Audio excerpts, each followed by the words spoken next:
Call the meeting to order. Commissioner Ward. Here. Commissioner Han. Commissioner Liu. Here. First item on the agenda is public comment on matters appearing or not appearing on the agenda that are within the jurisdiction of the Ethics Commission.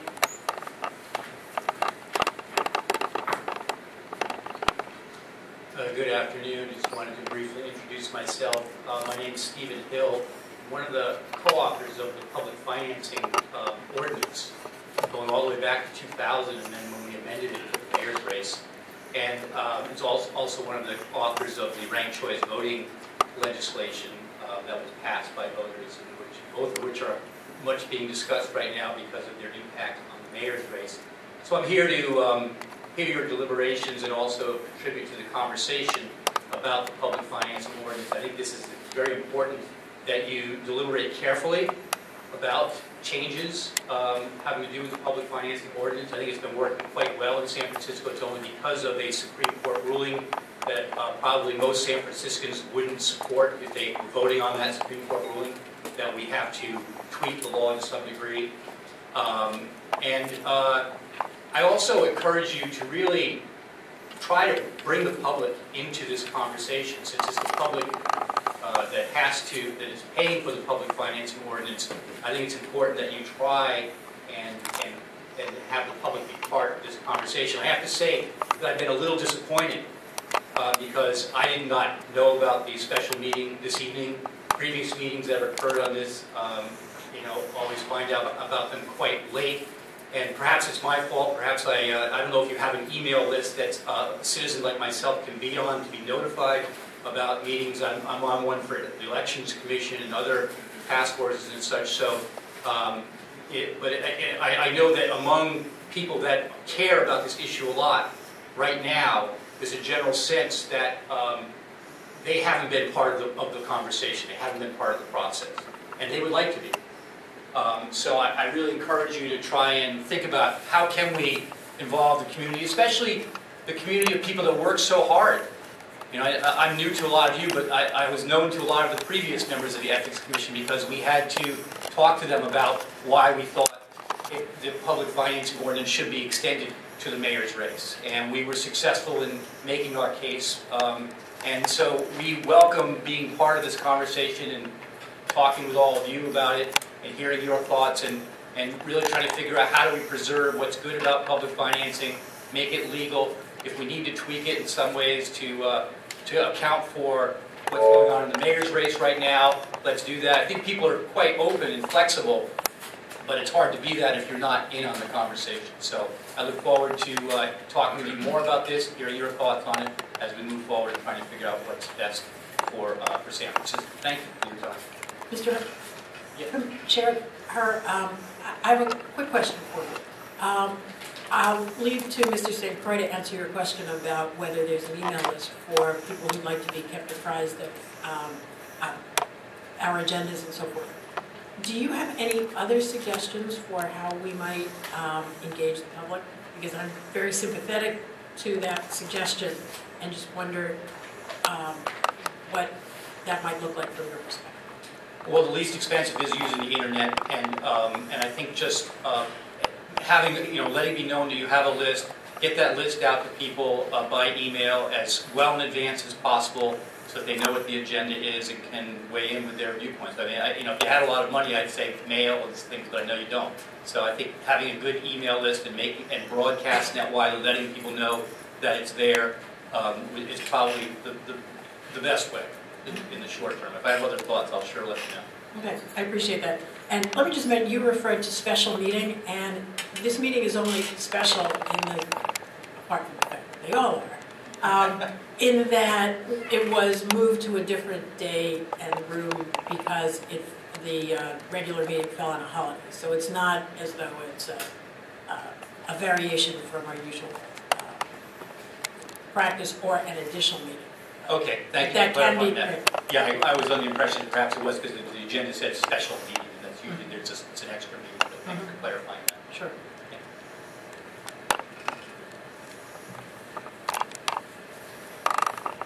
Good evening. I'm Dr. Maria Rivero. I worked at Laguna Honda for 22 years. became a whistleblower and lost my job with the city. I'm here again regarding our 2-year-old whistleblower complaint with the Ethics Commission regarding Health Director Dr. Mitchell Katz's conflicts of interest. He was working as a paid consultant for Health Management Associates, a for-profit corporation that has contracted with the city since 2005. HMA was awarded a sole source, no-bid contract in 2009 by the Health Department at the same time that Dr. Katz was on their payroll. Dr. Katz recommended and signed off on that contract. Dr. Katz did not make the required disclosures on the public record to the Health Commission regarding his work for HMA when the Health Commission voted to approve that contract. Similarly, HMA did not make the required disclosures to the DPH nor to the Controller's Office that Dr. Katz was on their payroll. Health Director Katz collected $30,000 plus from HMA at the same time that HMA got $100,000 from the Health Department. We reported Dr. Katz's conflict of interest with HMA to the Los Angeles Board of Supervisors 1 month ago, who are now his employers. They have informed us that they are investigating our complaint and will send us a copy of their findings. Why has it taken this San Francisco Ethics Commission 2 years with still no findings and no report on this matter? And I wasn't asked, but I think that one of the things that would really help public engagement is if the public didn't have a feeling that they were being stonewalled by the commission and the ethics staff. Thank you very much.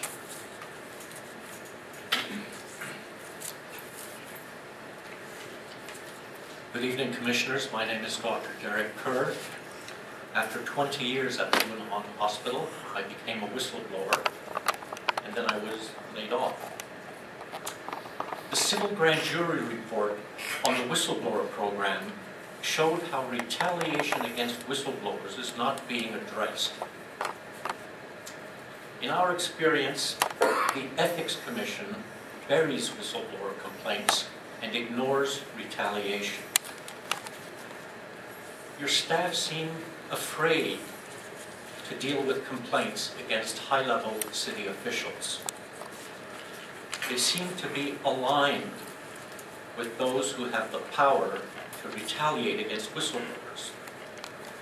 Their investigations take years while they search for reasons to dismiss our complaints.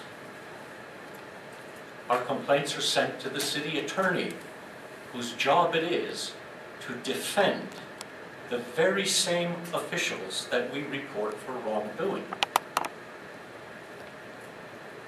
Our complaints were buried for 9 months until we were driven out of Laguna Honda.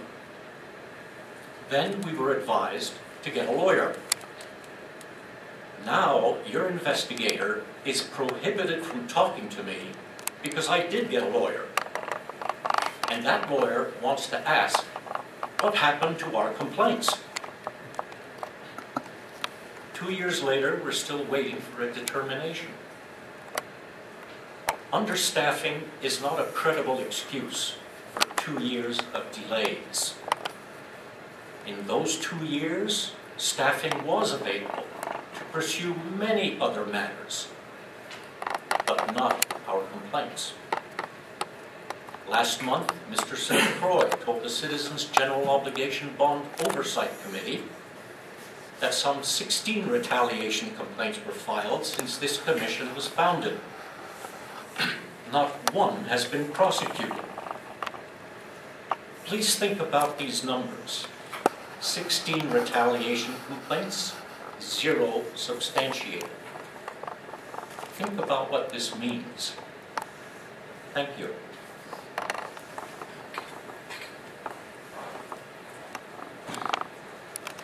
Members of the Ethics Commission, Ray Hudge, Director, San Francisco Open Government. I would first like to read a little excerpt from Article 20 of the California State Constitution. I, blank, do solemnly swear or affirm that I will support and defend the Constitution of the United States and the Constitution of the State of California against all enemies, foreign and domestic, that I will bear true faith and allegiance to the same, lost my place here, to the Constitution of the United States and the Constitution of the State of California, that I take this obligation freely without any mental reservation or purpose of evasion, and that I will well and faithfully discharge the duties upon which I am about to enter. So, let me ask you a question which I do not expect an answer from. What, over the last 6 years, has this commission or any member of this commission done to ensure that members of the public have an opportunity to exercise their First Amendment rights in front of boards and commissions and the different bodies of this city? Or what have you done to ensure that citizens are guaranteed their right to access public records, which are necessary in many cases to make use of their First Amendment rights, to petition government for redress of grievances, and to simply exercise free speech? Well, all we need to do is look at the civil grand jury report, which basically said you have refused to hear any case. 18 cases were referred to you. You didn't have a hearing on one. Now you want to say, okay, well, da-da-da-da-da-da-da. What I'm saying is that any reasonable person look at that record where you have effectively sided with city agencies and bodies and commissions 100% of the time and stood up for the citizens of the city 0% of the time, and make any sort of a pretense of being fair. I hope all of you got a copy of this document. It was sent to all members of this commission, the Sunshine Ordinance Task Force, and the Library Commission. And in there I have laid out a case which I will be presenting every meeting from now, at the beginning of the meeting and the end of the meeting, from now until hell freezes over. You want to just refuse to hear them? Well, I got news for you. People have another option, and that's to come here and present the case in your face, whether you like it or not. Try to ignore that.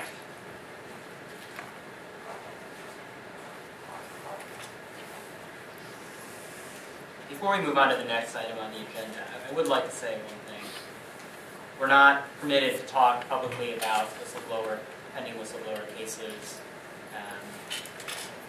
Sunshine cases. As you know, they have come up as well. The Ethics Commission evaluates these cases, and I understand that there can be frustration about how long you may view that it takes to be processed or what the merits are of those cases. But I do want to assure the public that we do investigate those. They are looked at, and staff does a thorough job and as timely a job as they can based on the resources. Thank you. I'm Larry Bush. I want to address the issue of contractor coalition for contributions. There was an article in the paper this week that suggested that the Commission is unable to act cross-referencing the contractor filed with the contributor list because of the volume of material. I'd like to inform the Commission that a few years ago, the fines officer for the Commission, Oliver Luby, made a written proposal that these reports be submitted electronically so that the reports could be easily cross-referenced. The decision of the Executive Director was not to proceed with that. Unfortunately, that meant you are getting nothing but paper copies, which were described in the article as big as 2 telephone branches. With an electronic filing of contractors, you would be able to cross-reference it against the controller's list of contractors, and then you'd also be able to cross-reference it with the contributors. In addition, the Commission provides training to lobbyists, consultants, and a wide variety of people, but offers no training to contractors. There is no video training. There's nothing on the web page. There's also no pre-written language that can be provided to city departments to insert into contracts that states that as a result of initiating negotiations, you are prohibited from making contributions. That addresses one of the issues that was raised by one person in the article that said that they did not know that there was a prohibition. The law that was passed by the voters in 2008 states specifically that contractors are to be informed, as well as their officers, that there is a prohibition. I'd like to suggest that the commission might want to look at drafting language to be sent to all city departments for use in contracts, that you initiate a training program, at least on video, and that you look at doing electronic filing. Thank you.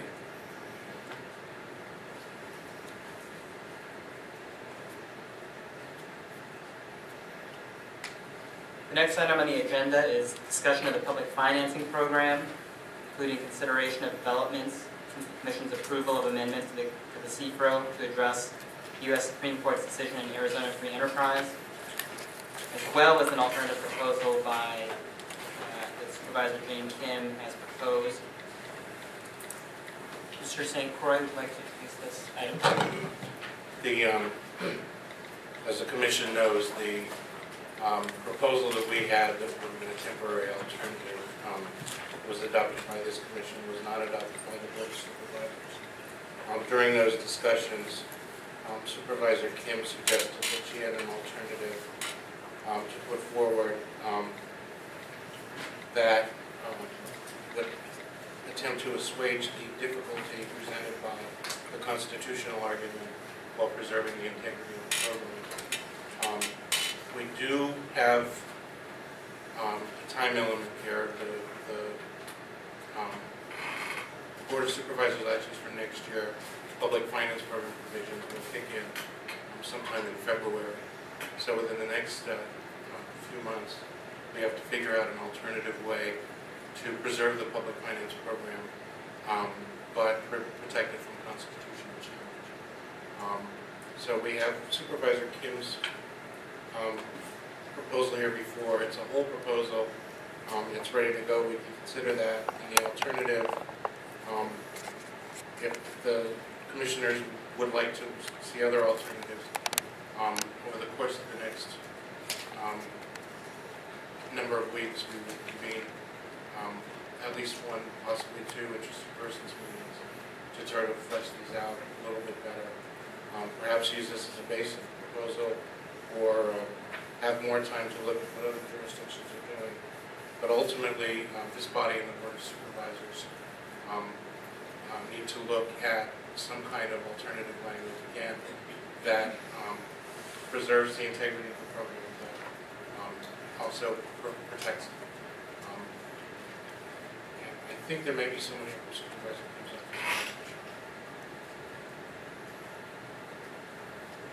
Good evening, Commissioners. I just want to make some brief introductory remarks before you consider this legislation. My name is April Veneracion.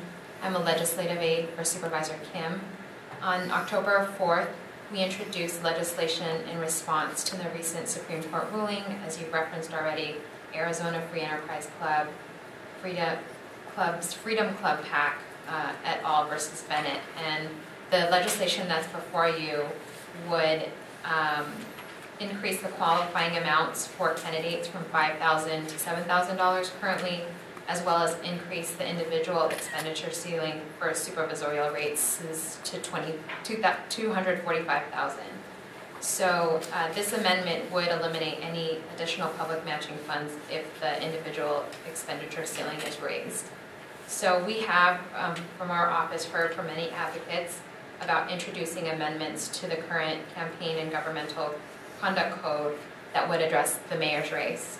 I want to acknowledge that this legislation before you does not address this, and we are very open to hearing from the Ethics Commission and the public on this issue. I have a few questions for you, and other members of the commission do as well. How did you come to the $245,000 number? Was that based on any statistical analysis of what it costs to run an effective supervisor campaign? We looked at some data provided, I believe, by the Ethics Commission that took a look at the 2008 election and the 2010 election, and average spending by winning candidates in 2008 was approximately $200,000, and in 2010 it was approximately for $232,000, 305. And so in projecting kind of in that trend came up with the figure of 245,000. I'm sorry, can you say that again? Sure. 200,000 and 2008? 2008, so just to be exact, the average spending by winning candidates was 198,239. And in 2010, it was, excluding uncontested District 4 race, 232,305. Did you do a median as well? I mean, is this skewed by a couple? It's an average, so I do not have a median here before me. I think the highest spending, for example, in 2010 was 272,000. I'm sorry, 365,000. And then in 2008, just eyeballing it, I think it's 329,000. And do we know who the candidates Yes. were? Who were? Which years? For all those, years, okay. for those figures? David Chu was 329,499. Was he an incumbent? No. He was a new. Yes. And in 2010, also a new candidate, Janet Riley, 365,243.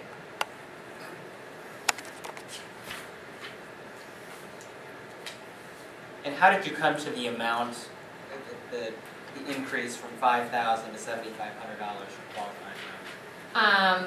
Just by virtue of the fact that we were also making sure that there was credible candidates, increasing the qualifying number as well. But there wasn't anything specific. As a percentage, the ceiling is bigger than the increase in qualifying amount. Is that? It wasn't high. Any other questions from the Commission for Ms. Veneracion? Yes, on the qualifying amount, raising it to 7,500, did you consider raising it any higher than that, say to 10,000 or something like that? And have you considered different numbers? I don't know the answer to that. The numbers we worked at put it at 10,000. Right. But for whatever reason, the supervisor to the 7,500. Okay. Would you be open to a higher amount? I think we're interested in what the Ethics Commission has to recommend and a rationale for raising the amount. Right. And did you have more of a rationale from the 5,000 to 7,500 other than just raising the number for why that would ensure more credible candidates? No. Any other questions from the commissioners? Thank you. So just so we're clear before we start the discussion, and I think Mr. St. Croix alluded to this, but my understanding is that because the board rejected the proposal that we sent up in August, immediately after the Supreme Court's decision, no matter what we do tonight, the law cannot be changed by the board in time for the November election. Is that correct? And the next point at which this would come at issue is for February 2012.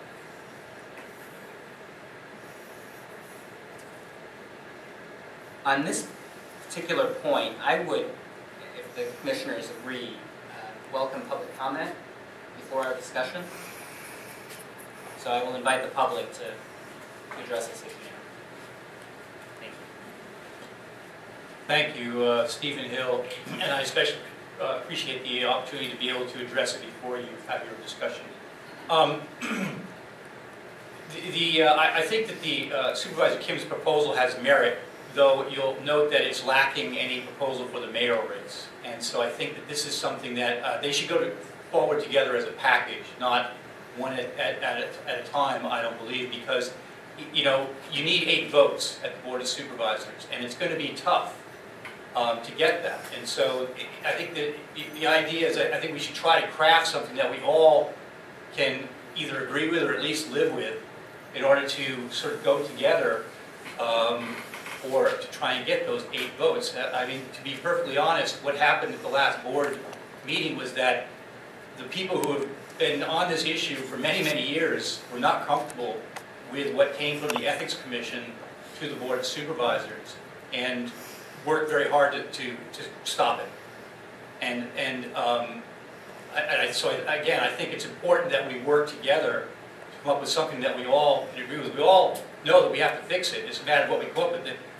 Specifically, there was a rationale behind the particular spending caps, both for the mayor's race and the Board of Supervisors, and I have a document here that Mr. St. Croix and other ethics staff had from several years ago when we first came up with the numbers for the mayor's race that explained how we came up with the spending cap for the mayor's race, looking at other cities, looking at previous elections. But the problem with the mayor's race is that you don't have as much data. With the supervisor's race, you have an election every 2 years and you have multiple elections. With the mayor's race, it's only once every 4 years, and in 2007 it wasn't a very competitive race, so you're really looking at 2003. And then this year will be, of course, a competitive race. But there hasn't been that much data to really come up with numbers that people felt sure about for the mayor's race. But I think we have to give it our best shot. By this, the same logic that says we should increase it for the Board of Supervisors is the same that we should increase it for the mayor's race. And that logic is that when we figured out the spending cap for both mayor and Board of Supervisors, we were trying to keep that spending cap as low as possible because people who are in favor of campaign finance reform want spending caps that are low, but also high enough that it would make candidates competitive. So you're looking for a sweet spot. So we set it at a certain level that we thought would be low enough, knowing that there was a trigger that if there was a race where there really was a lot of spending, those candidates would be able to get more money. That trigger is no longer possible. So you have to sort of start looking at higher spending caps in order to make sure that those candidates can be competitive. Now, every race, candidates may not spend that amount up to the spending cap. That's okay. That's not what you want to look at. You want to look at what spending cap is going to allow them to remain competitive. And I think for the mayor's race, that would be approximately anywhere from, instead of $1.5 million now, spending cap to $2 to $2.5 million would make candidates to be sure that they can be competitive. Thank you. Sorry for going over. Yeah, I'm sorry. Sir, Sorry. Commissioner Liu has a question for you. Mr. Hill? Yes, thank you. So do you have the data for, in your, I guess, your verbal proposal to increase the mayoral spending caps and funding? Do you have like actual statistical data? Yeah, if you look at the 2003 mayor election, for example, you had Gavin Newsom who spent about $5 million, and you had Matt Gonzalez who spent about $1.7 million, so both of them over the current spending cap. In 2007, Mayor Newsom spent another $4 to $5 million, way over the spending cap. So that's really all the data we have that's recent. Then you go back to 2000 to 1999 and 1995 in order to get more data, but it's quite dated at that point. We also looked at other cities. San Francisco tends to already spend, even before public finance, to spend more money per capita on mayor's races. So San Francisco was spending about $1.50 per citizen on campaign expenditures for mayor's races, whereas Los Angeles was spending $1.10. So the proposal that we put in initially, that now is a spending cap, was about $1.77 per capita. But again, that was thinking that this is a cap that most people will be able to live with in most races, but with a trigger so that if there was a race where the spending got really kind of wild and out of control, those candidates would be able to remain competitive. That trigger is what's going to go away. And so the question is, what do we raise that spending cap to allow them to still remain competitive, but still keep it as low as possible? That's I think what we're trying to figure out here, without really as much data as we have in the Board of Supervisors races, unfortunately. And we won't have it. There's just no way around that at this point. We won't have that data. Thank you.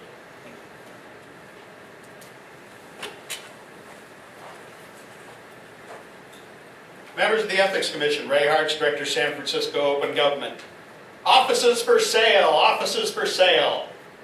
The bottom line is, why should a citizen of this city who wants to run for public office have to come up with a certain amount of money to get that to happen?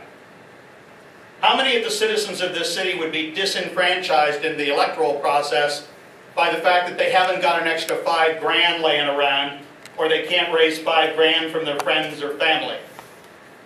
And you say, oh, well, this is just for matching public funds or some other thing. But no, it's a way to deny people who could be effective in city government and perhaps change city government the opportunity to do so. Now, as far as the rich people go, or the ones that typically get elected, they don't have any problem with any of this.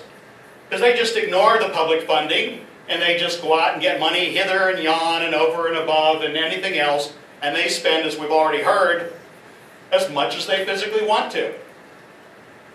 So basically what we do is we disenfranchise the majority of the citizens, deny them an opportunity to run for public office, and then we put in a place a situation where you have to be rich, or relatively well off, or well connected to be able to do something in this city. The Brown Act talks about preventing public comments because it is done to maintain the status quo. And I think this is really all this does.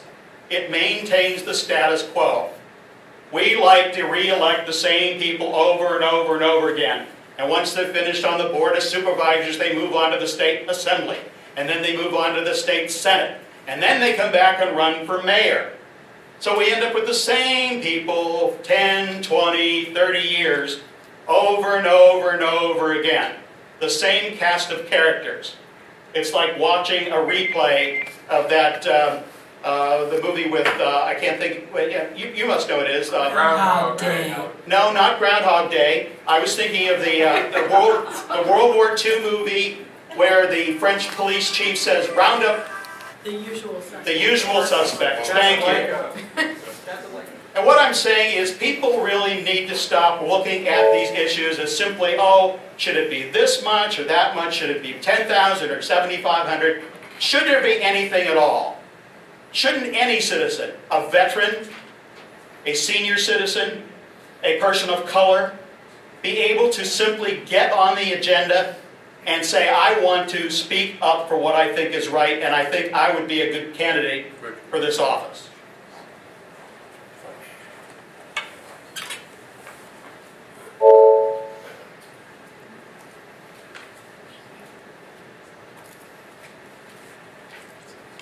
Hello, Commissioners. Larry Bush from City Report.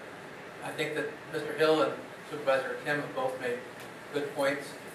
I'd just like to suggest that as you write up your report that goes to the Board of Supervisors on your recommendations, that you touch on a few points. If you look from 2003 to today, we have an increase in the number of monolingual voters. So when you're talking about how much it costs to mount a campaign, you have to take into consideration that we're now reaching a larger, more diverse population of voters than we were even as recently as 2003. Secondly, you're looking at changes because of the Supreme Court in terms of who can contribute in campaigns, with corporations being allowed to contribute independently, which changes the whole dynamic for many of the candidates who are running. And the third thing is that one way of dealing with the cost of campaigns is to look at who's allowed to contribute to campaigns directly. Right now, as you know, we have a ban on contractors making contributions. But we do not have a ban on people who are seeking zoning changes that would benefit them.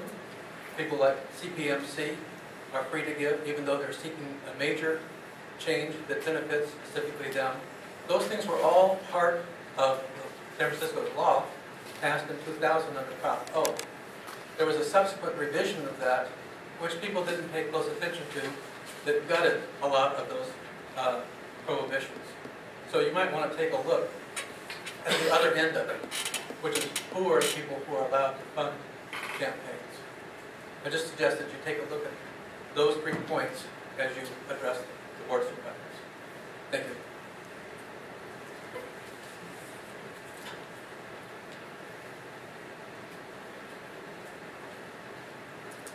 Good evening, David Pilpel, speaking as an individual. A couple of comments on this item. I would encourage you to have a robust discussion very shortly, but I would urge you not to take action on this tonight. With due respect to the members present, the speakers, I think this needs a broader dialogue with potentially candidates, others interested in the political process. This portends a rather large change, particularly increasing the threshold amount to $7,500 for potential candidates for the Board of Supervisors. I'm not expressing a strong opinion at this time whether it's good or bad, just that I think you should get more comment from others on whether it's good or bad. And I think it cuts in different ways. I can see that it might limit the number of candidates that qualify, and depending on who they are, that may or may not be a good idea. Two other points with respect to the requirement that any amendment to CFRO further the purposes. I'm not sure that Supervisor Kim's representative articulated how this particular change would further the purposes of CFRO. I would certainly be interested in hearing that part of it. And finally, a concern about the timing for February. My understanding is that under present law, a candidate for supervisor could qualify as early as February of 2012 for funds. As a member of the redistricting task force, I'm concerned that we have until April 15th and might not have determined the new lines for the supervisorial districts by February, and I don't know how those two things come together if candidates for an office that hasn't quite gotten its district together yet can still receive funds as early as February. So given that circumstance, you might, as you're considering legislation, have a provision that in 2012, candidates may not receive funds until the district lines are determined, for example. Unless you have any questions. And I do have a question. Yes. First, when you were asking the question about whether the proposal furthers the purposes of CFRO, were you talking about the whole proposal or the particular amendment regarding the qualifying amounts? The Or whole the proposal, different- but in particular that section. But yes, there are other provisions here, and we've had discussion before at the Commission about how much one needs to articulate how it furthers the purpose, but I think at least some articulation is a good idea, and more is better. I've got a question that I would also like to ask Supervisor Kim's representative. I apologize for that. But I'd like to ask you as well. Do you think the two pieces are severable, the proposed amendment about the qualifying amounts and the individual expenditure level change? I do. I think that they are separate proposals. They're joined in this legislation, and they certainly can be joined. I think they also can be addressed separately. They do actually quite different things. I mean, there are a lot of, as we know, there are a lot of moving pieces, or there are a lot of different pieces to our finance laws, but those do two different things, whether one qualifies and whether there's a cap on the amount. And they might have different bases for... And different timetables. Yes. Thank you. Thank you. Would you mind if I? Please. Thank you. Turn around, go. Yes, Come on. yeah, I'd be interested in your sense of the presentation of these together. Why, driven by the court issue, why the qualifying amount item is presented at the same time, and then I think we wanted to just acknowledge that we wanted to encourage a qualifying amount that would incentivize credible candidates, but we also did consider, I just checked back with my colleague, a higher amount, but we did hear from advocates, and I just want to echo what was just said, that $10,000 might be too high, but I would agree that these issues would be severable and could be dealt with separately. And just to clarify my understanding, the voter-passed initiative did include a floor, an expectation that there would be a qualifying amount in order to qualify for any funding. Yes, it's currently $5,000. And I will give you an opportunity here if you'd like. I think I understand the rationale, but if you'd like to explain further how Supervisor Kim's proposed amendment furthers the purposes of CFRO. My understanding is that, we wanted to develop something that would be in alignment or in compliance with the Supreme Court ruling, but this particular approach would preserve the aspects of our public finance system. Okay. Commissioner Liu? Thank you. We talked about the how you came at 245, increase the spending cap. How did you arrive at the increase to 150,000 for the public funding cap? I can answer that. Oh. The numbers that they're using, came from us. Oh. What we did was, when we looked at the races in 08 and 010 and determined what the overall spending cap would be, we were looking at a number close to 250. We wanted to preserve the ratios that are current in the present law. So by applying those ratios, we couldn't get an even number of 250, we could at 245. So that the amount you get from the first floor that you reached is the same approximate percentage, and the amount you get from the 4-to-1 match is the same approximate percentage, and then the simple dollar for dollar is the same percentage as income. Got it. Any other questions for Ms. Veneracion? Thank you.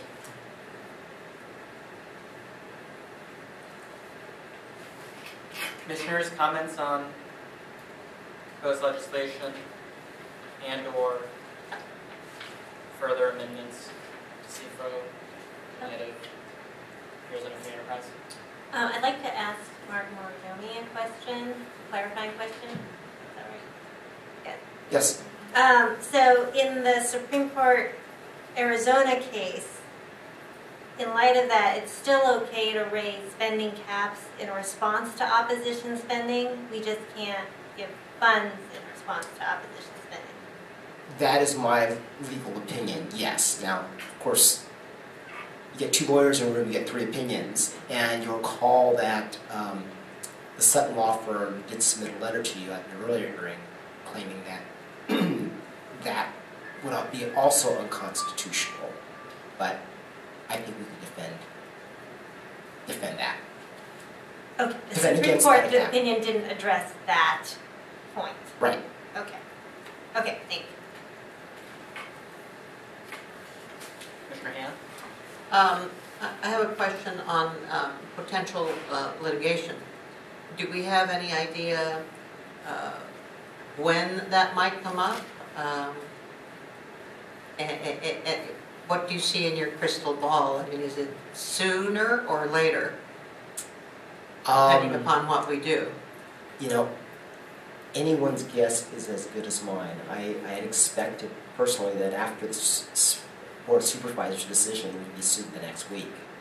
But you know, it's a matter of law, it's a matter of political tactics as well, in terms of what's going on in the mayor's race, what the funding is in the mayor's race, who's ahead in the polls, and whose interests are at stake. So that's my long way of saying is, I don't know.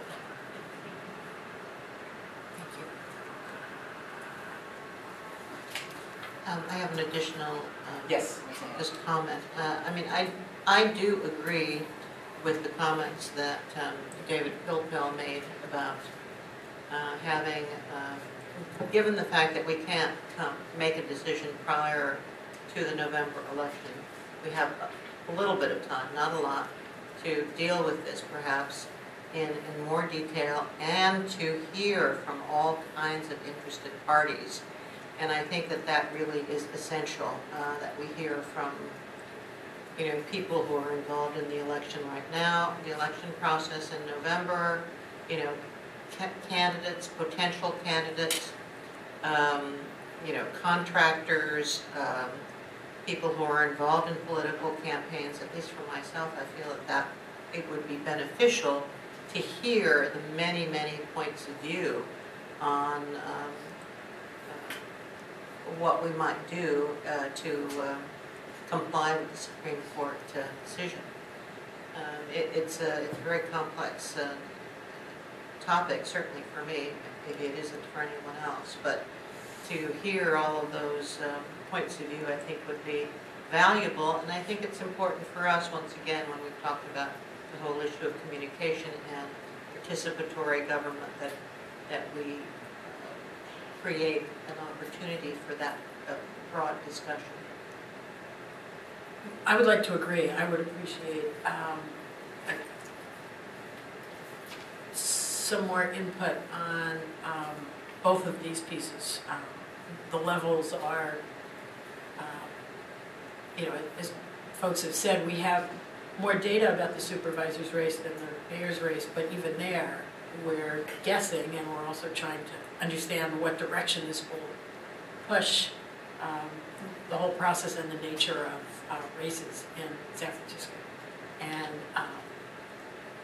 whether it would be advisable to encourage people to come here and to our next regular meeting, or whatever meeting we can balance the other things that we have coming forward and the need to make this decision, or to have an interested parties conversation to help inform us. You and the staff know better, but it does seem like something important to try and do without more exchange and more perspectives. Shamar, Excuse me, just kind of for the add-on to my answer to Commissioner Hand's question. From a legal perspective, of course, I would prefer amendments sooner rather than later. But of course, that's a policy decision by this board. Also, kind of, it's more of a tactical, politically tactical consideration that the board should take into consideration, and that is, if there are alternative proposals, just the idea of being careful about an all or nothing proposal to the Board of Supervisors, because if this board comes up with a package, sends it up to the Board of Supervisors, it gets considered in February or March, and the Board of Supervisors votes that one down, then we're back to where we are today, and we continue to be exposed to the legal risks. So I don't know what that means in terms of what you propose to the board or how many pieces you propose to the board. I'm just throwing that out there for people who are wiser than me. there aren't many, Mr. Murphy. But isn't the problem that we have with the being contrary to the Arizona decision around the additional public matching funds? It's not about raising the limits. It's about the additional matching public funds. Wasn't there a proposal? Wasn't there a proposal about simply suspending that provision in the? I mean, if we said that provision is suspended for this election or any future election, and we don't actually abide by that provision, we're not out of compliance.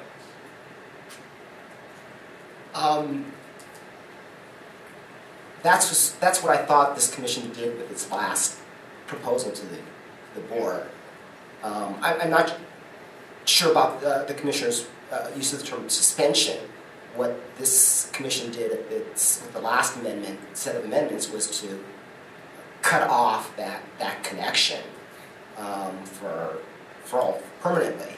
Did you say connection between what and what? I'm sorry, the connection between outside expenditures and additional public financing.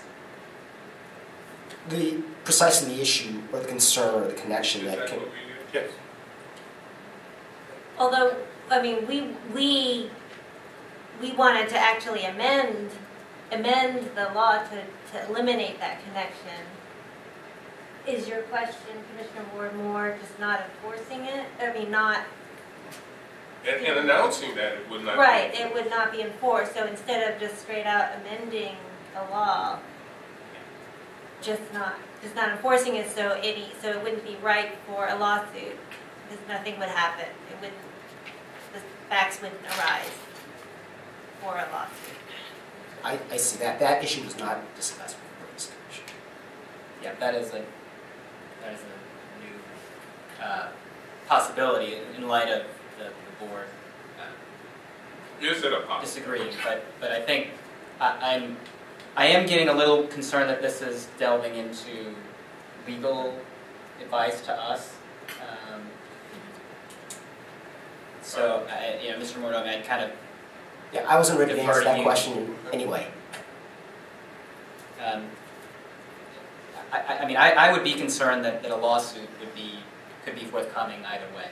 In other words, if we don't enforce the law, then we are likely would be subject, in my non-legal hat-wearing opinion, By by a candidate or someone who would say, who thought we should? because it is the law. It'd be a loser, because it's been deemed unconstitutional. Potentially. I mean, who would bring a lawsuit in light of the Arizona case? Litigious person. Well, nobody's brought a lawsuit yet. And they have a legal opinion in their favor. No one has brought a lawsuit with a legal opinion in their favor. They're busy. Who's going to bring a lawsuit with a legal opinion contrary to the Arizona case?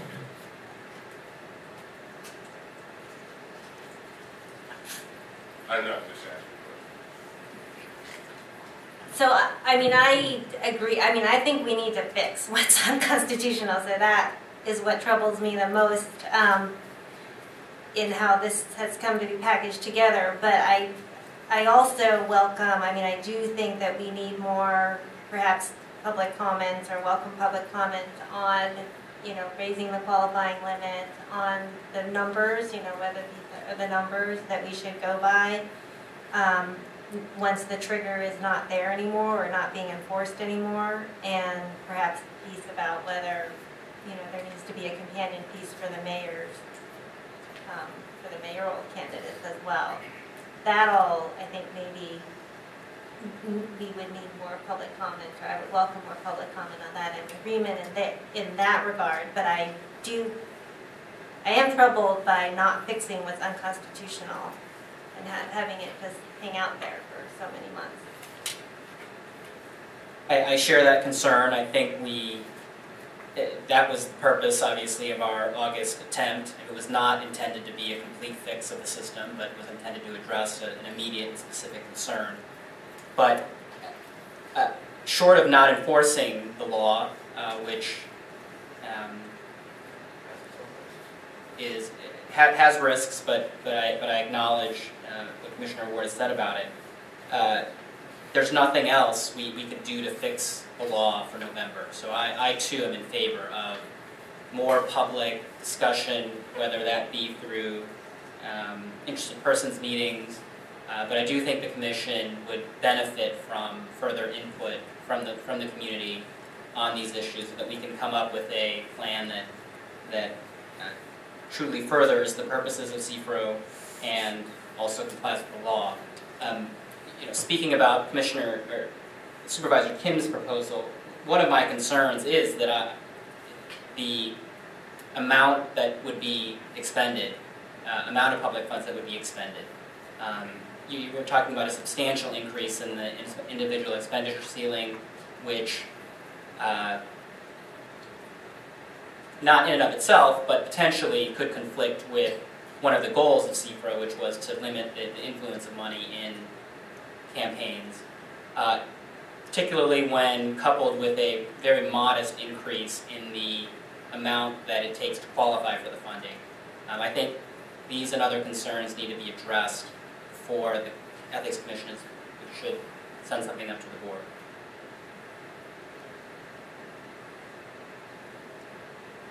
you know, I'm not sure, I just want to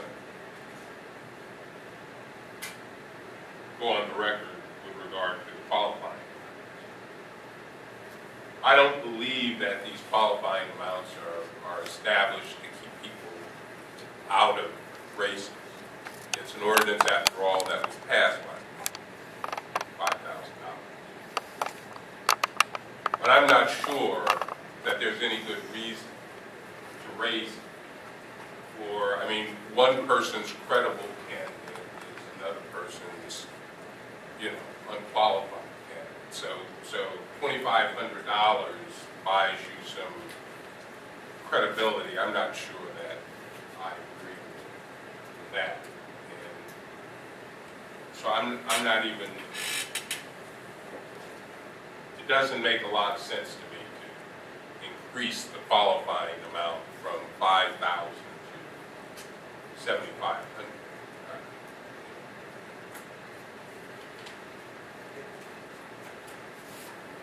You know, as I think about the suggestion that we gather, that we invite more comment, I realize that delay, hard questions are always hard, and more input might, I hope, help us.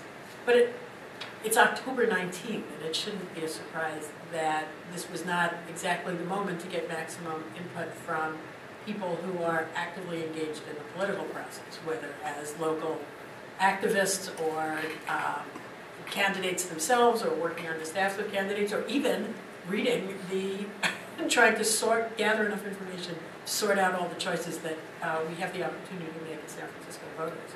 So it's a particularly tough window to get exactly the kind of information and input that we need, because so many people who have those perspectives may be involved in the very thing that we need to know about. So I would hope that it wouldn't delay it to the point of frustrating any of our other objectives. But maybe we can do something. And I don't know if there's a way that we can do it alongside interested supervisors. I don't know if there are multiple proposals, and I don't want to. I imagine if there were additional proposals on this subject, we'd be hearing about it now.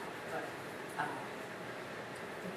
I don't want to confuse people by having lots of different venues, but just trying to think what's the best way to get what we need and do it in ways people can be heard. Mr. St. Croix, what about some proposal where we said, we will seek all proposals, please submit them by X date, we'll have a meeting about them 2 weeks later, and be able to discuss them at that point? We can do outreach like that to see if people have alternatives. We'll do some staff research. I think we should have at least one interested person, two if possible, and come back with, certainly with the proposal that the supervisor has submitted, and with perhaps one or two alternatives that the commission could consider as suggested, possibly send over multiple proposals to the board, to make final decision. Mr. St. Croix, someone mentioned, I believe it was Mr. Hill, in his comments that the Board of Supervisors, or there were others that were just very uncomfortable with the proposal that we forwarded to the Board of Supervisors. Can you comment on what the positions were of those supervisors that were uncomfortable with our proposal, and do we have any idea of what they would be more comfortable with, or what they were looking for?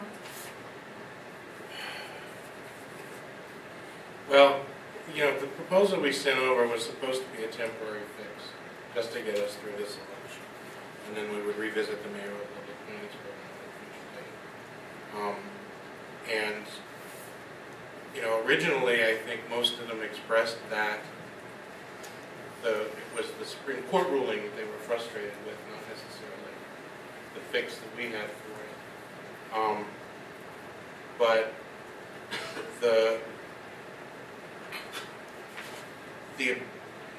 well, I can say it because they said it.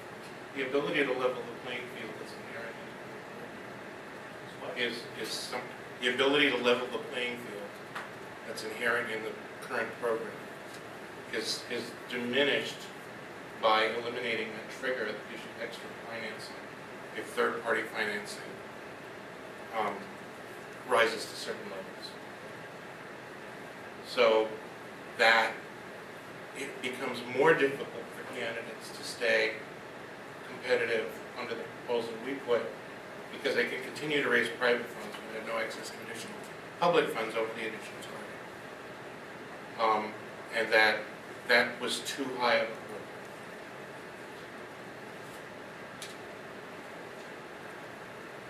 It's understood, I think, constitutionally, you can't reinstate that trigger. But that there would be a better way.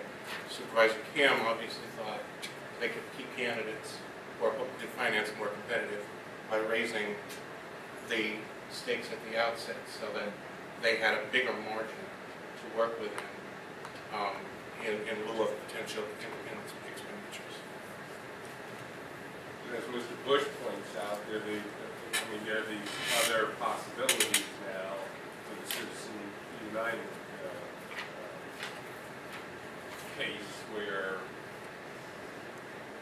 there are all kinds of ways for candidates to just escalate places.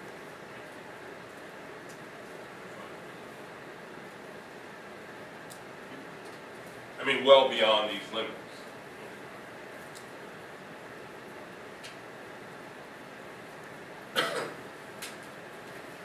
So I think that's where the thinking has to be in terms of how do you overcome the deluge of money that can be introduced into campaigns now from new sources. At these levels, it's it's kind of a bump, but I don't think it speaks to what a certain candidate can bring to the table in an election.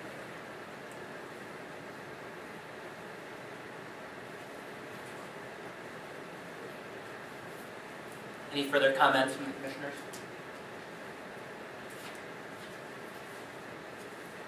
So I think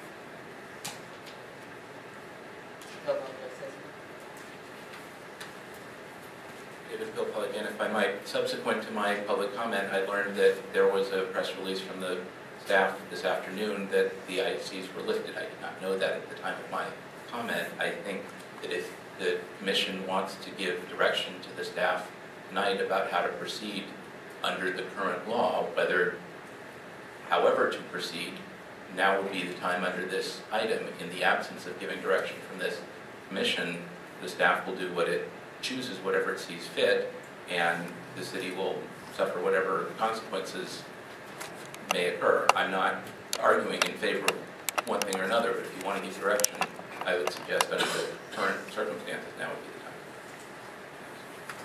the time. For the benefit of everyone here, and I was going to make this announcement before this discussion finished, just before we left to come to the meeting tonight, staff had finished processing some paperwork from the Ed Lee campaign, which has, as of today, broken the cap in the mayoral race by just a few bucks over $100,000.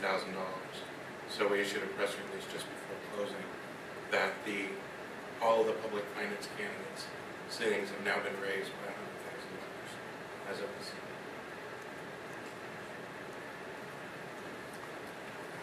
That doesn't automatically mean that they're at their limit. None of them are at their limit in terms of they can still get more public financing because not all of their contributions qualify. So we're not close to the 900,000 yet for those candidates. Mr. Hill, do you have something to say? Yeah, just a couple of points. One, in terms of a temporary fix, I mean, the feeling on the part of many people is that there's no such thing as a temporary fix, because what if you had sent over to, what you had sent over to the board had gotten locked in? That would have taken 8 more votes to change it. And that the people who, frankly, have been trying to undermine public financing for years would be quite satisfied with what you had sent over there, because it basically prevented candidates from getting more money. And so that's why I'm saying that it's really important that we figure this out together so that we can go forward to try and come up with those 8 votes and have it then that be it, once and for all. The other thing I would say is that there really is a lot of history here. I mean, I'm sitting here sort of fidgeting because I go back on this issue even further than the ethics staff do, back to 2000 when we first passed this. And so in terms of things like the qualifying amounts, it wasn't just the amount, but it was also, we did some historical research to see how many donations are people getting by what point, and trying to figure out at what point would they be able to qualify for the public financing. And so and given that there's a $500 cap on donations, you know, we did quite a lot of research to figure out an approximate amount based on not just the amount, but the number of donations. And also, we had actually done polling and found that the public would support $2 per resident and not $1 more. And so we were working with that as the initial amount that the entire program could encompass, was $2 per San Francisco resident. And so how do we work with that and then distribute it around in a way that would be fair and actually give a good amount of public financing? So, I mean, is there a way to have a working group where we're not bound by these sorts of protocols of public comment, these sorts of things, where we can pass on information, history, legacy that is here, and that might be helpful to you in making a lot of your decisions? Mr. Hill, let me stop you there. There's nothing preventing you, and I'm sure the staff would welcome input from the public on this, picking up the phone and calling the Ethics Commission. No, but it's the commissioners that make the votes. So it's all of you that... I appreciate that, but we rely heavily on the staff to vet proposals, to come up with coherent proposals, and to bring them to us. And your input is welcomed, appreciated, especially given your involvement in the past. And to the extent we have interested persons meetings, we welcome you to attend those. Yeah, so interested meeting, what are the interested person meetings? I've never heard that term before. What do those... So it's an opportunity for members of the public, the regulated community, and anyone else to come and in a less rigid forum to talk about proposals and ideas for changes to the laws that are under our jurisdiction. That sounds like a great idea. And in terms of the amount of whether to increase from 5,000, you know, if you think about it, like for example, the qualifying amount in the mayor's election is 25,000, and right now it's 5,000 across 11 supervisorial districts. If you would extrapolate that to a citywide amount, that's actually $55,000, and so it's actually, as a percentage, it's quite a bit higher in the Board of Supervisors races than it is in the mayoral election right now. And there are reasons why we made it lower in the mayor's election, again having to do with the amount of how quickly people can get donations, by what time in the election calendar, all these sorts of things. So when you think about increasing from 5,000 to 10,000, that would be similar to having a qualifying cap in the mayor's race of $110,000. So it actually is, while it sounds like it's not that much money, it is quite a lot to have a qualifying amount of 10,000 in the Board of Supervisors race. And we also looked at what other cities did. New York City, Los Angeles, that also have a matching system like this, and 5,000 was within around what those places had. So, I mean, if you go up a little bit, it might be okay, but I think doubling it would be... Thank you, Mr. Crowley. We appreciate your comments. Mr. Charles, I will give you the same privilege. I appreciate that. Again, Ray Hartz, Director of San Francisco Open Government. I do applaud those members of the commission that say, let's not hurry. What's the old thing, marry in haste and repent at leisure? It is much more effective to get something which is a good change rather than simply getting a change for change's sake. And I think if you made more of an effort, this was a special meeting, as you've heard from some of the members of the public. They weren't aware of what a special meeting is, why it's held on a Wednesday instead of a Monday. So obviously there were probably other people out there who were not aware of this meeting and perhaps not aware of the items on the agenda to be considered. So I think getting people involved is an important part of this process, because people are not going to believe in a process in which they were denied the opportunity to participate, whether it's to simply come and voice their concerns, raise issues, or whatever. One of the things that I have told various commissions and boards that I've appeared before are my two main concerns are, number one, that every citizen of this city is allowed to utilize their right under the First Amendment to come before any public body and comment on any matter they feel that body needs to hear about. And the second is that that they're able to access public records to allow them to do that in a meaningful way. And I think this matter of an election it's right now, it's a bad time to decide it. Very frankly, and this is not an accusation, but a thought. What's to say that the reason the Board of Supervisors didn't send it back to you for reconsideration is because certain members of the board realized that it would affect their current campaign. And they'd say, well, yeah, I don't want to do it now. If they do it now, it's gonna hurt me. And as a result, their self-interest may have sent it back here. And I'm not saying it did. I'm simply saying that any rational person would be willing to at least consider the fact that that might be the case.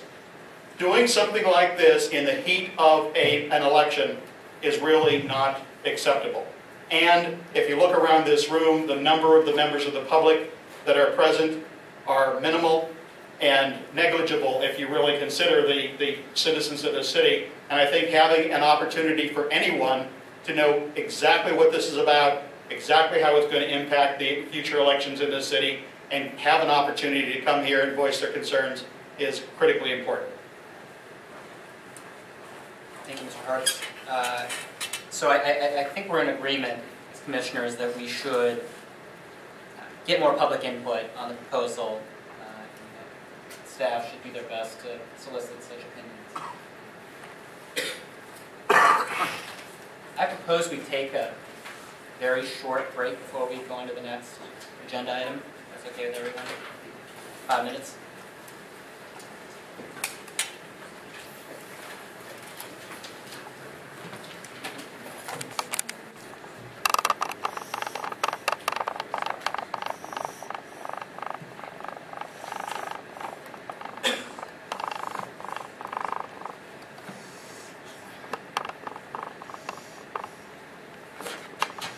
Check one.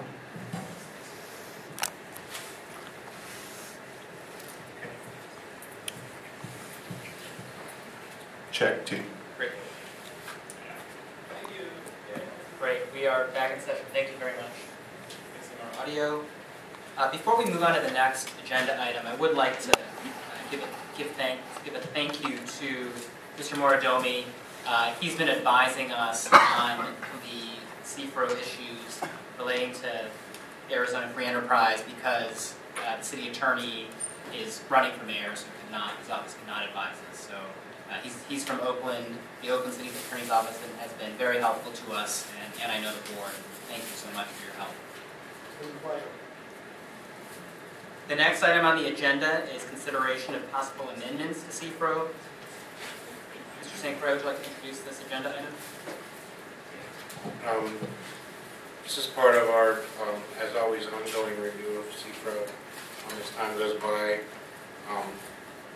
we run into problems with some language becomes outdated, and we are always trying to simplify the laws themselves and the ability of the regulated community to understand and follow these laws, and this is just part of that process. So I thought that we might do what we did for the last agenda item and take public comment before commissioner discussion on the various decision points. And my understanding is that we will take public comment on each decision point. The commissioners will then discuss and then move on to the next decision point. So is there any public comment on decision point 1 or its subparts?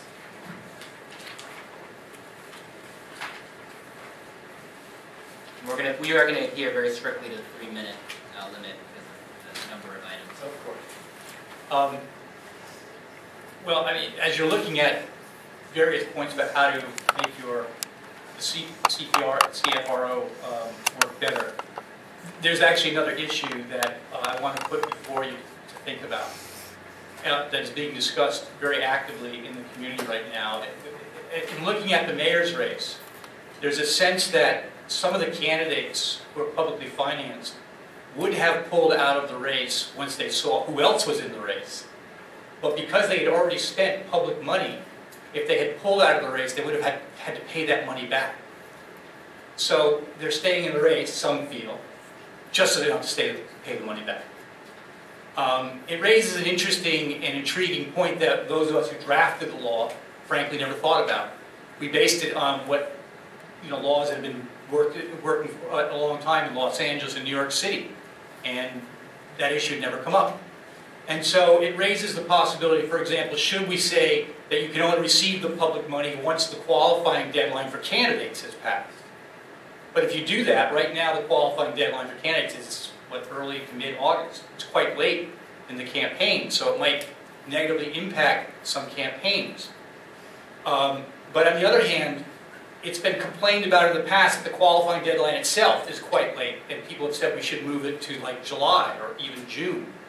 And so it raises the possibility that maybe the qualifying deadline for candidates should be, say, for example, early July, and that candidates shouldn't be able to receive the public money until then. That way everyone can see who's already in the race. Candidates, typically at that point in a campaign, your expenditures have to do with opening your office, hiring a certain amount of staff, window signs. The expenses aren't that great. Most of the expenses don't come until September, October, November. So it's possible that candidates may be able to meet those expenditures with the private money they raise, and then once early July hits, if they're staying in the race, at that point they would receive a fair amount of public financing that will match the amount that they've already raised in the privately. So I throw this out there for you to think about because it is being, if you go to the mayoral forums, a lot of people are saying some of these candidates would have dropped out once they saw, who got in or this person got in, that kind of thing, but they couldn't because of they'd already taken public finance money. Our initial impulse was to make. Thank you, Mr. Howell. Oh, that's 1 minute? Yeah. I'm sorry, this is not our normal room, so I don't understand what all this beeping is. Usually, normally when we beep, that's it, so. Thanks. You just took up 10 of my seconds. Yeah, no, I'm going to give you an extra 10 too. We tried to make the money available. It just made sense, we thought, to make the money available as soon as possible for candidates who wanted to run, as long as they qualified and showed they were serious candidates through the qualifying. But there may be some truth to what's being said, and maybe this is something that should be looked at. So I throw this out there for you also to throw into your hopper of things that need to be considered. Thank you.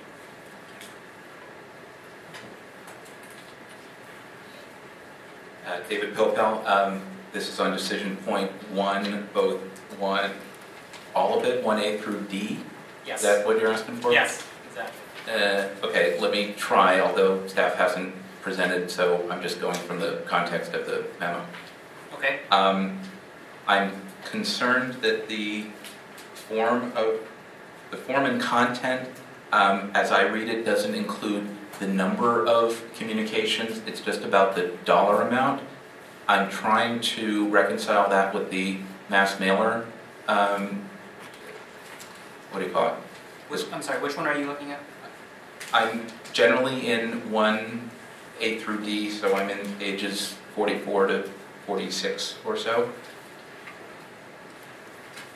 So again, I'm trying to relate this disclosure requirement to the mass mailing filing requirement, where there's a form with the dollars spent and the number of communications that were made, or number of pieces mailed. In this instance, for third-party expenditures, it talks about expenditures, but it doesn't really talk about the number of pieces or communication devices. So I'm thinking in real terms, for example, there's this, book that some of us have seen or heard about in the last week and a half, and there was apparently a filing of the dollar amount spent on that item, but no disclosure of the number of, units produced or intended for distribution. it seems to me like this is the section that might address that and might have as a requirement the number of things intended for distribution, whether it's a printed piece, phone calls, internet messages, whatever. Some of which are covered, but not all of which are. Does that make sense? Am I in the wrong meeting? Okay. I think so. Okay. And then the other point that I wanted to make in this area, I think this also talked about the disclosure deadline, tracking that with the normal campaign deadlines, or this Wednesday, Friday, Thursday thing. I understand that there's a proposal to try to simplify it, but it actually makes it a little more complicated from my perspective. I like again, going back to the mass mailing disclosure, that there's a 5-day requirement. One could reduce that to, say, 2 days or 2 business days, and just make these disclosure requirements a regular interval, make it whatever time period, whether it's 5 days, 2 days, 48 hours, business days, whatever you want, and have that be consistent whenever a disclosure is required, rather than have these different days. Why is it more confusing to have it just Monday, Wednesday? Because it means that at certain times in the campaign cycle, different reports are due sooner or later, rather than, oh, you're doing radio spots, you need to get something in within 2 days after they start running, or whatever it is, period. And so some folks might time the beginning or the ending of an expenditure so as to avoid or delay disclosure where possible. Believe me, people do structure things based on what the law requires. Okay. Thank you.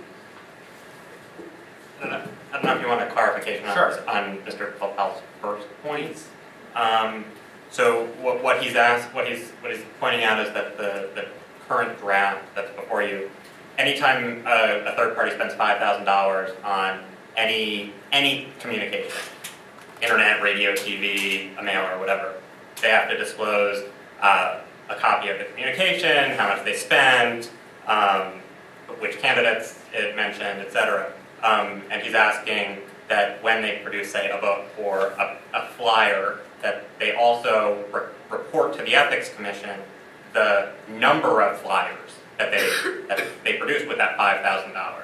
That's not required in the current draft, although the current draft allows the Ethics Commission flexibility to require additional information as you see appropriate. So the form, I know it's not in the draft before you, the form that the staff produces ultimately could require that kind of extra information. Thank you. And just looking at this section, where would that come up? Which clause would that come up in? Where if we needed to insert something? In the ordinance, it's on page 45. At the very bottom of page 44, you see this header section C, content and form of disclosure reports. Okay. And then it goes through a whole laundry list of what has to be in those reports. And about on line 13 of page 45, it says H, any other information required by the Ethics Commission. And your point is that you wouldn't have to change the ordinance to request it. You would. You could. That's a policy call, but you wouldn't have to. Thank you. Any further public comment on decision point 1? I'm lost. I have a point to make, but I'm not sure I'm in the right area to make the point. Okay. If you make disclosures that come out on Wednesday, then it's at the end of the period, for the last 5 days before election. In effect, you've come after the deadline for some of the publications that people most likely rely on, like the San Francisco Weekly and the Big Guardian. And I wondered why you chose a Wednesday when, if you had it a few days before that, people would be able to keep timely information for the public. I think it may be an inadvertent impact, unintended consequence, but it's still a very real consequence. Mr. Bush, I think you are in the wrong section. That would not surprise me. I think that's under decision point 3. and we Well, I plan to return that. look forward to seeing you. Any further public comment on decision 1? Okay, Ms. Singh, is there anything you would like to say about decision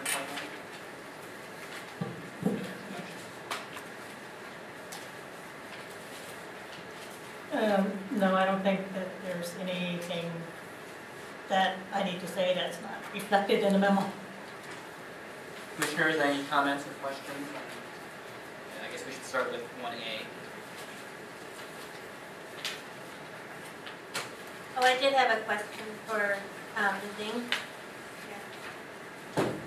On your footnote, you talk about, so we're eliminating the reference to recorded telephone messages? Yes. And that, because that's already covered? You're saying that's already? That's already covered in state law. Okay. Yes. Okay, thank you.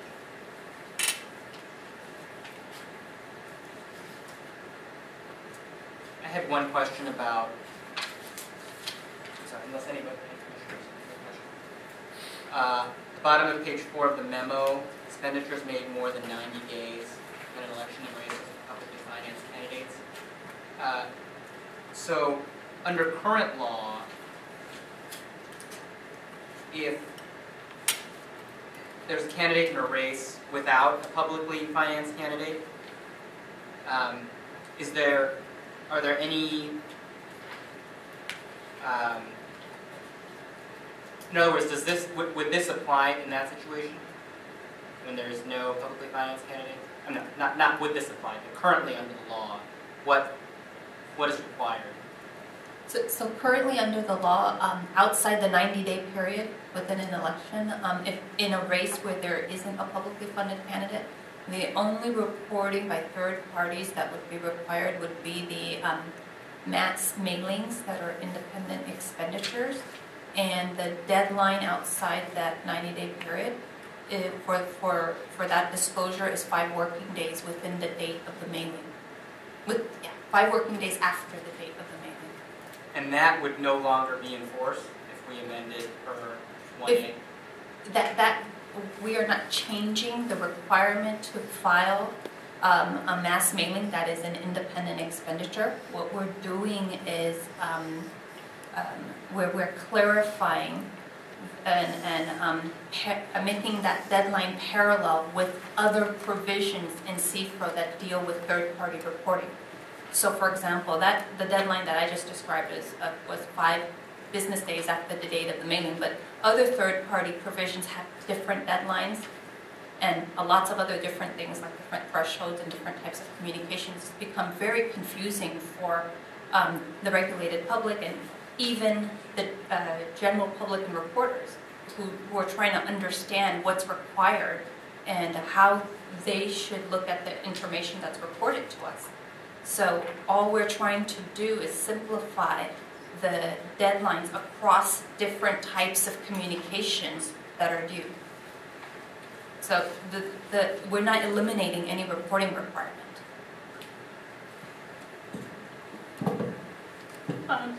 If I may just clarify, under our proposal, we are actually eliminating the mass mailing disclosure requirement when it occurs more than 90 days of an election where there is no publicly financed candidate and where there is no candidate who has accepted the voluntary expenditure ceiling.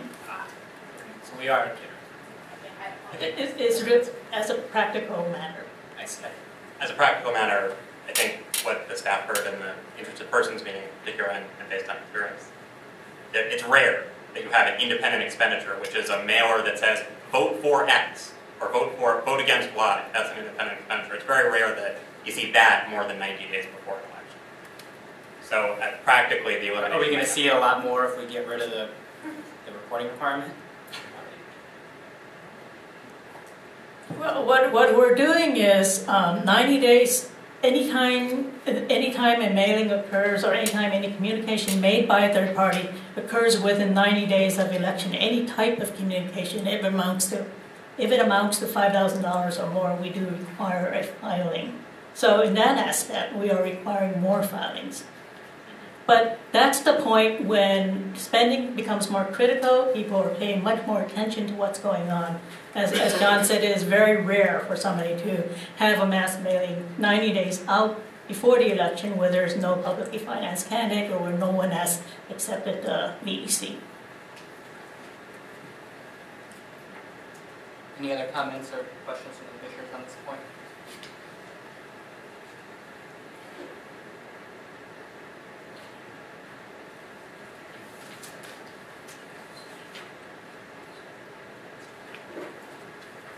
Okay, any comments from the commissioners on decision point 1B to basically to change the font size that's required on communications?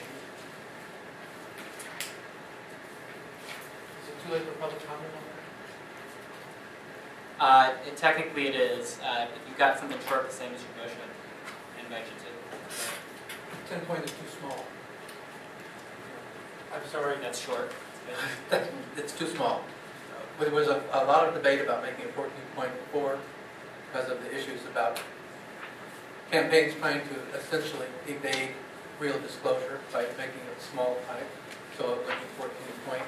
If you make it 10 point, I'm sorry, people like me, I have to take my glasses off, but magnifying glass, I'm not going to see a 10 point thing.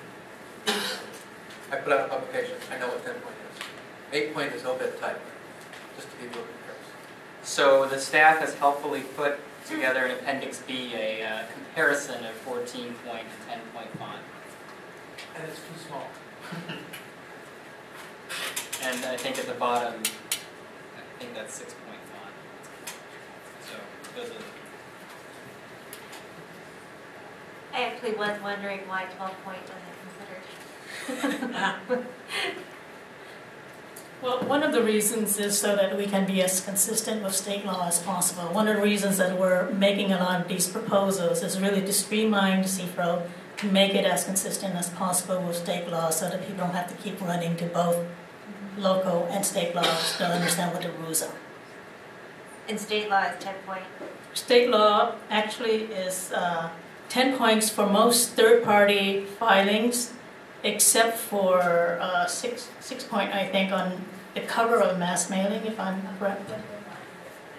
When they're not independent expenditures, when they're, for instance, made by a candidate. Mm. Thank you. any further comment from the commissioners? If I were doing this from scratch, I would choose 14 points, but I think that the value of not having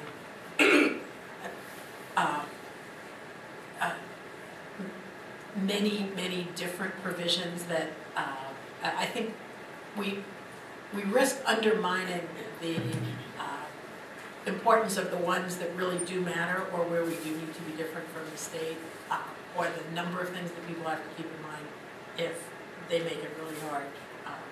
So on this one, in the balance between the value of bigger type, which I agree with, and the consistency, I would accept. I disagree. I mean, here we have someone who says that because of his eyesight, he needs a 14 point is better. I don't know why 12 point wasn't considered, but I don't suspect that Mr. Bush is the only person who has this as an issue.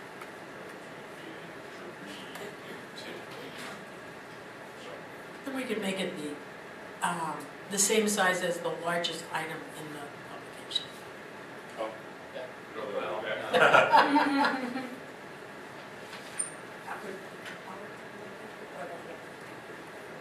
I think some of the other concern with the font size was that it was difficult to fit 14 point font on some of these items because it overwhelmed the other message that was being sought.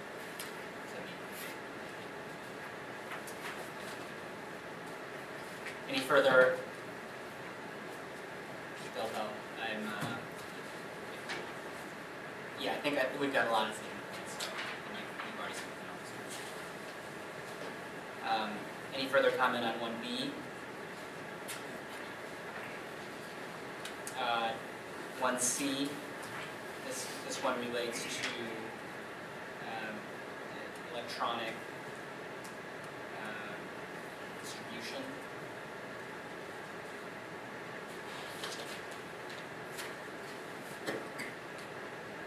Decision point 1D. Any comments?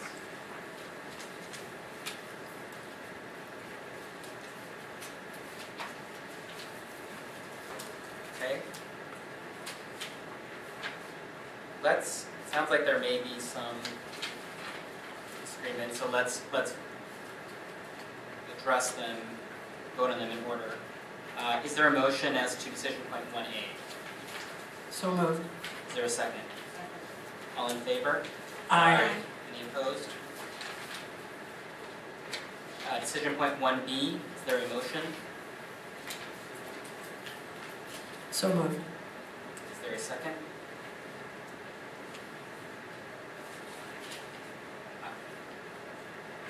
Aye. All in favor? Aye. Aye. All opposed? Nay. And did you vote? So that passes 4-1. Decision point 1C. Is there a motion? Is there a second? I'll second. All in favor? Aye. Any opposed? Decision point 1D. Is there a motion? So moved. Is there a second?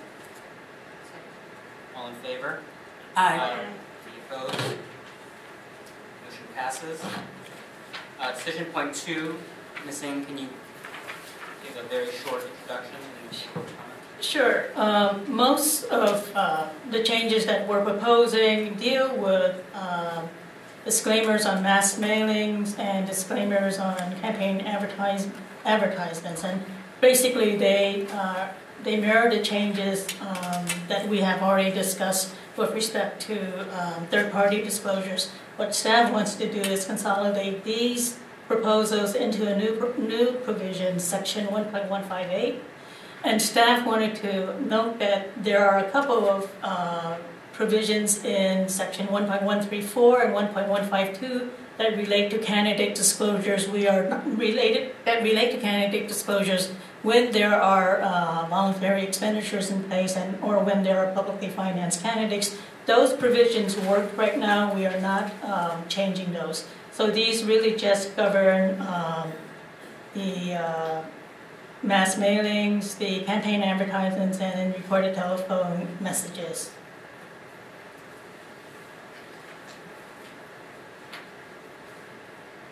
Public comment on decision point 2. While folks come forward, could you just give us a sense of, is there a time urgency to this whole package? Is there a particular time by which, or consequences if we don't complete it? Or if we saw any particular ones where we wanted more background or something like that? I'm just wondering whether there's a force. Sorry. Please. Did you want me to answer? Yes, staff feels that there is somewhat of an urgency to consider these now because the next public financing program will begin for the Board of Supervisors in February of 2012. If the Commission passes these amendments, they have to go to the Board where they have to sit for 30 days before the Board can take any action on them. And after the Board takes action on them, staff anticipates that we may have to adopt some regulations. We may also have to create forms and create trainings, all hopefully by or before or very close to February 2012. Thank you.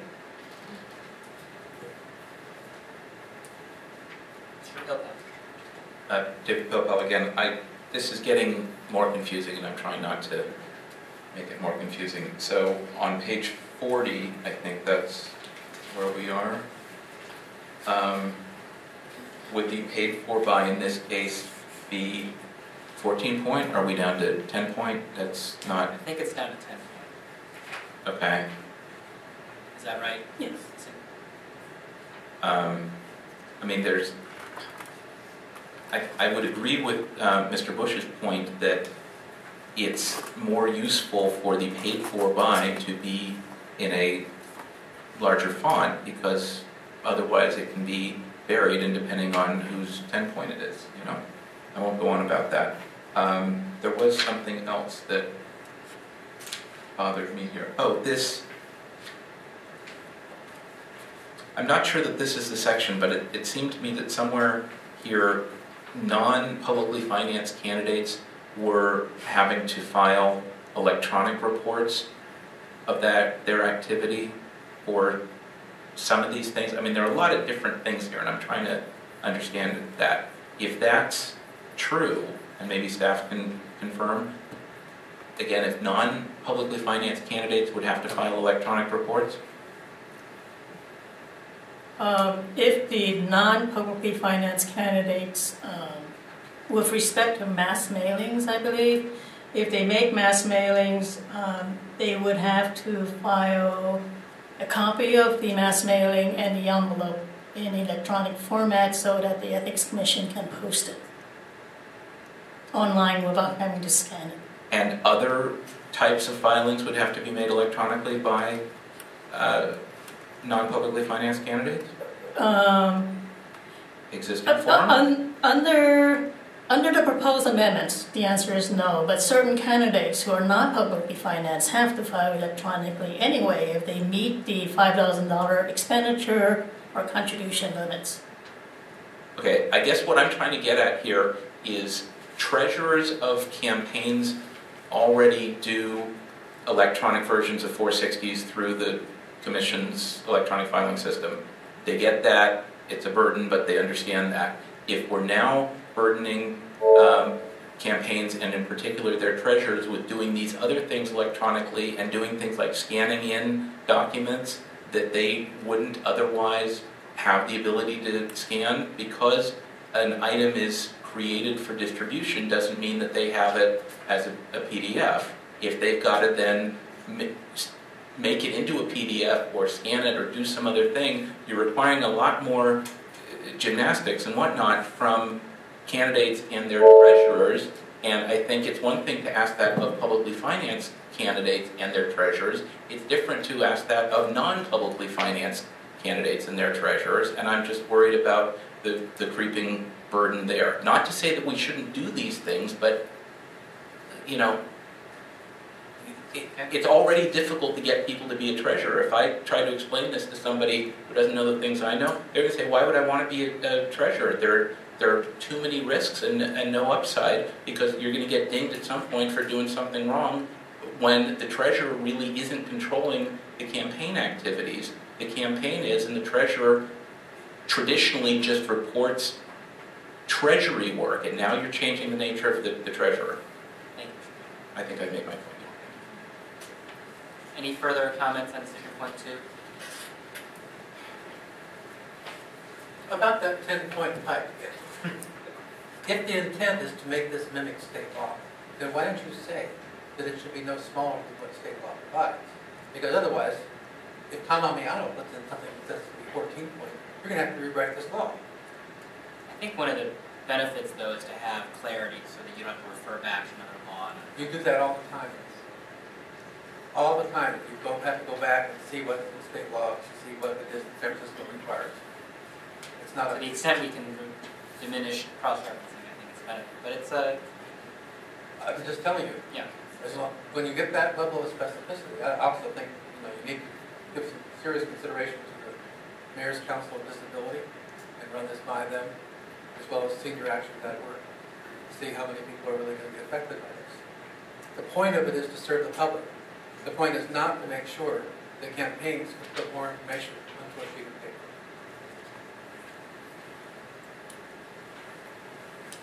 Any further public comment on this item? Commissioners, discussion on decision point 2? Just sorry to interrupt. One point of correction here. On this type of disclosure, on mass mailings from committees that are run by candidates, state law requires 6-point font in the paid for by disclaimer. So in this case, the proposal doesn't actually mirror state law. It requires a larger font.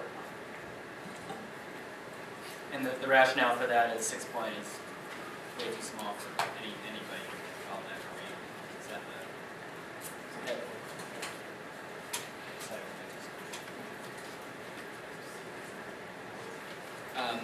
comments from the commissioners?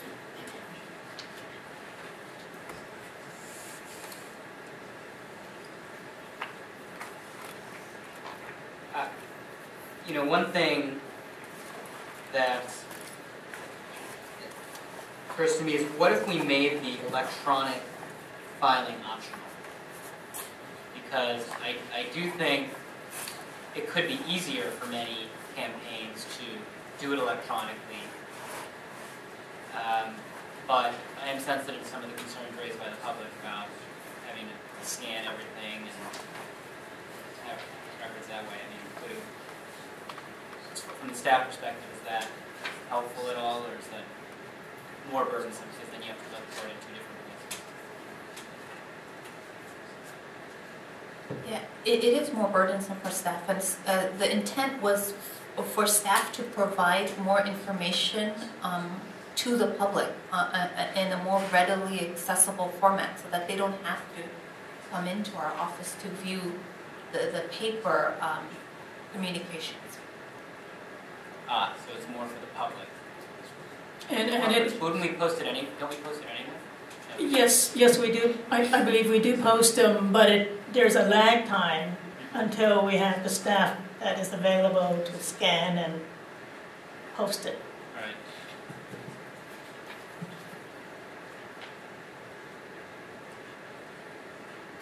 Commissioners, anybody else have a question about this point or any other comments?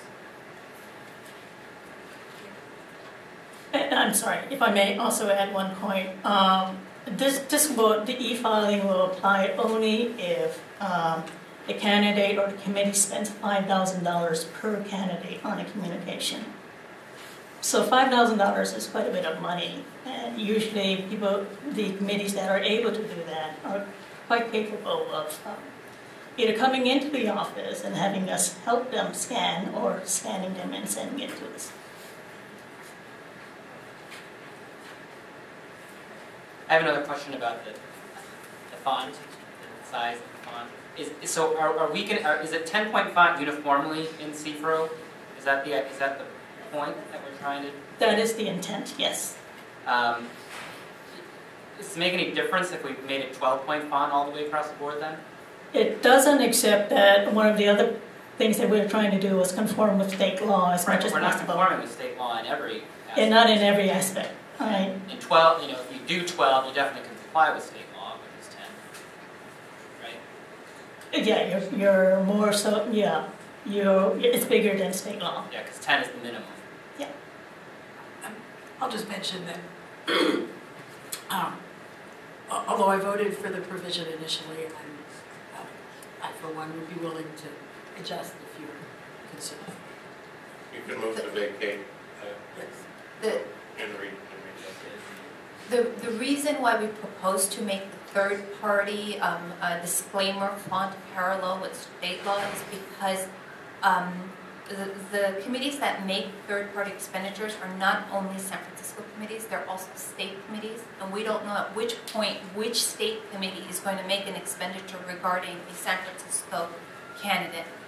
And we want to make sure that whatever they're printing out is in compliance with both state and local law. They may be knowledgeable about what state law says with respect to independent expenditure disclaimers, but not necessarily with local. But they're gonna mess up with when dealing with 1.161 then, or 162, because they're gonna print it in 6-point font instead of 10. So I mean, it would be one thing if everything we did was. The 6-point font does not apply to third parties in state law. That only applies to candidates. The font that applies to third parties in state law is 10-point font. Wow. I think it's illuminating a larger dilemma. Yeah. Let's put it that way.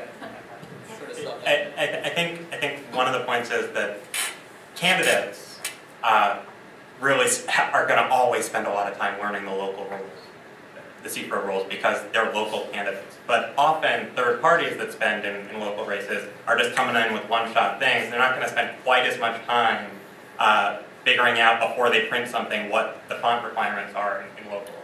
Well, So I think people that's a one-time pass if they get it wrong and use the state version instead. I'm sort of joking, but one is tempted to say, you know, okay, if that's the reason, or you're not local, we'll give you one chance. I'd hate to see us spending time pursuing that as a violation either, because it's just not the biggest priority. Although people being able to tell who paid for what they're getting is definitely important. And I think that the 14-point font is not unreasonably large. That whatever number we come up with, whatever size font we come up with, is not going to be consistent across the board with the state requirement. And I think Mr. Bush has the most compelling argument. It's to serve the public. I mean, how does it affect the public? Elderly people, people with who have impaired sight, and it's really not a very convincing argument at all that a campaign can't get all the information on the piece. Come up with a better graphic design to get the information. That's a graphic designer's problem to get all the information on the piece. I'm not for reducing the size of the disclaimer. I don't see any good rationale for reducing that, making it harder for people to see it. And it's not unreasonably large. So I could be persuaded of that with respect to candidates, especially since we're not conforming with state law anyway. I do think there is an advantage for third parties to make the law consistent with respect to state law. If other commissioners disagree, we want to revisit the previous decision point if we can. But I could live with 14-point font with respect to decision point 2. Someone can make a motion to vacate the decision. One bit. So moved. Okay, you have to be on the winning side. Is there a second? Second. So now we're talking about vacating what we did on 1B, which changed the font to 10 point. Okay. So we're now all in favor? Aye. Opposed? Aye.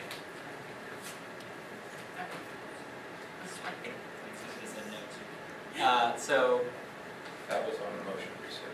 that was on the motion to rescind, so it did not pass because it was 3-2. Is that right? Did I get that right? No, I think that was No. it's parliamentary motion, so it's a Oh, flat it's majority. got to be flat majority. Yeah, So now it's rescinded, And then you so don't- now we don't have to do anything because we said no to 1B. Okay, good. Now we're back to 2. But do we have the opportunity to You make should- a substitute Yeah. motion? All right, now we're gonna do a substitute motion on 1B, changing. You don't need to do anything. Do you want to leave it? No. You want to leave it at 14, just leave it. Oh, okay. Oh, So it is Is there currently anything else beyond the 14. font I that was think- an issue in 1B? No, but we're talking about adopting new language in CFRO, a entirely new section. So the commission should adopt the language in that section, including what point font you want. If you want 14, you should vote on 14. for If you want decision 12, point 2. For decision 1B. 1B. Oh, for 1B. Oh, got it. Okay, so for decision point 1B, is there a motion to amend and, or to pass decision point 1B amended to state 14.5 instead of 10.5? Could you tolerate a point of clarification? Yes.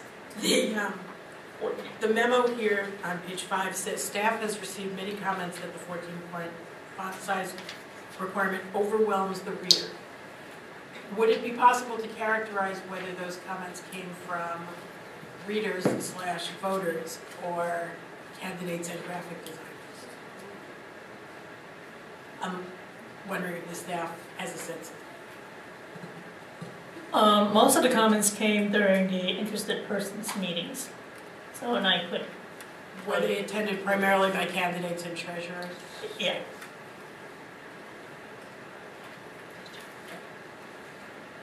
So, I mean, it overwhelms less space. is there a motion to pass decision point 1B with the amendment that it say 14.5 instead of 10? Is there a Second. All in favor? Aye. Opposed? No. So that passes 4-1. Okay, back to decision point 2.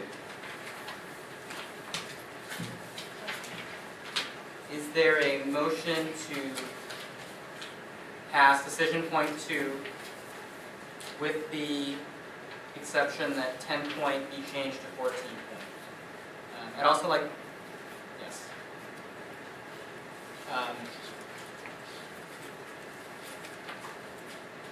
So moved. Second. All in favor? Aye. All opposed? Decision point 2 passes. And by the way, with respect to making electronic format optional, I think in light of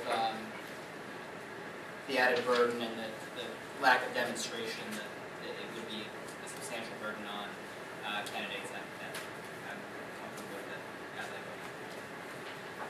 I vote. Item number 3, Ms. Ng, would you like to introduce that item? One of the comments that we received at the interested persons meeting was that because we have a lot of the 24-hour deadline reports, it was extremely difficult for many treasurers to track when reports had to be filed. And so there was a suggestion that perhaps we can look to adopting certain deadlines for them to file reports rather than 24-hour deadline. So what we did was we looked at an analysis of third-party spending as they occurred during the November 2010 election, and we learned that 45% of third-party spending occurred in the 1 week prior to the election, 21% occurred 2 weeks before, 19% the third week of the election, and generally speaking, the remainder, 7.5, 4.8, and 2.7%, like 15% or less than 15% occurred much before the fourth week of the election. So what we thought might be a good compromise was to set a deadline of 90 days before the election, which is currently the deadline for filing reports related to electioneering communications, and say that if a communication made by a third party occurs prior to 21 days before the election, a report of that expenditure should be made on no later than the Wednesday after, the first Wednesday after that expenditure is made. And the timing goes up so that between 21 and 7 days before the election, the report has to be made by the Wednesday and the Monday following the election. And the week before the election, reports would be due fairly much like 24 hours, except for weekends. So it would be Wednesday, Thursday, Friday, and the Monday immediately prior to the election. We thought that this is a way to make life a little easier for people who need to track the expenditures and file reports. It's also a little easier for our staff who have to constantly track these expenditures in order to decide whether or not to lift or raise the IECs or the VECs. So can I just get, I would just like some clarification that might be helpful. I'm just trying to make the Monday and Wednesday reports between 21 and 7 days out match the 24-hour reporting from Wednesday on the immediate preceding week. Am I right that in that, in the last week before an election, you would have to report on Monday and also Wednesday, Thursday, Friday, right? Yeah, but it would be only the Monday immediately preceding the election. It would not be the Monday of the week before the election. Unless, right, I thought it was because it says the Monday and Wednesday between 21 and 7 days before, so that the Monday, the week before the Tuesday would be That should be included, yeah. You're right. Okay. Both Okay, so in that final week, in terms of press deadlines, there'd be a Monday filing, and then Wednesday, Thursday, Friday, and the day before filing. I think that's it. Public comment on this item?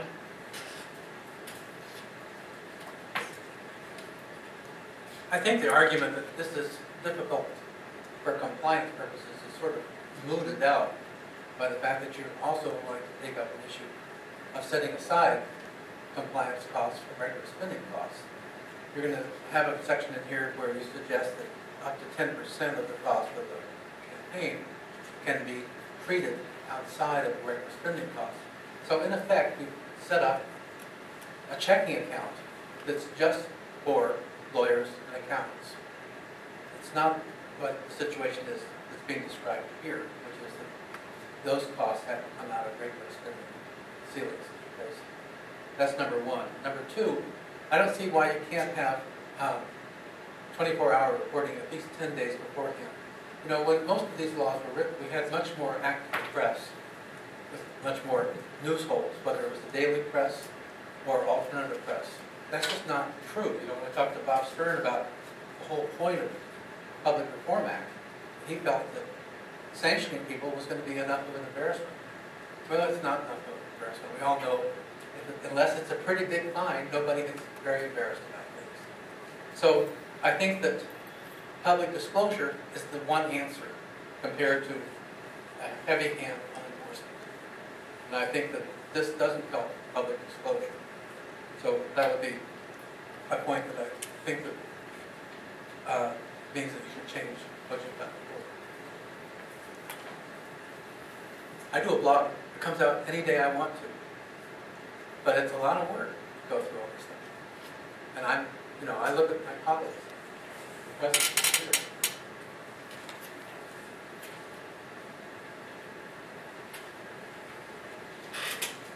David Schulfell again. I was going to show you 3 examples out of today's mail of items with 14 point that I don't think got in the way of anything. It was just nice and there, and others that were less than. This appears to me to be less than 14 point. We passed it. I understand, but I'm just trying to make that clear, and that was a state-level IEC operating in San Francisco. With respect to this item, the more I think about this, I'm sorry, this round of IP workshops, I must just not have been at them, because I'm sure I would have raised these concerns there. These disclosure deadlines, rather than, again, going back to the mass mailing, rather than having it a prescribed number of days after the activity, to limit it to once a week, except when it's twice a week, or when it's every day, is confusing. I understand the staff thinks it's easier. I don't think, frankly, this should be all about making things easier for the staff. I think it's a balance of making it easy for the staff to administer with having it be reasonably burdensome on candidates and campaigns and reasonably available for the public. And I'm not sure that this is doing it. I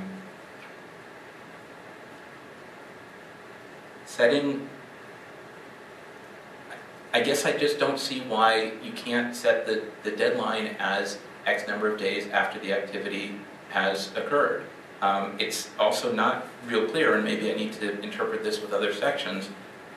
If it's each Wednesday, if you conduct an activity on a Wednesday, then I guess you don't have to report it until the following Wednesday. If you conduct an activity on a Tuesday, you have to report it the next day. So does that mean that people are going to perform more activity on a Wednesday knowing that they can delay disclosure for a week as a result? You know, it's important to think through both the intended and unintended consequences of these things, so that's why having a certain number of days after the activity, whether it's 5 days, 2 days, 48 hours, whatever, and have that be consistent makes more sense to me. Whenever you're doing a thing that triggers a report, you should have to file that report with the next amount of time.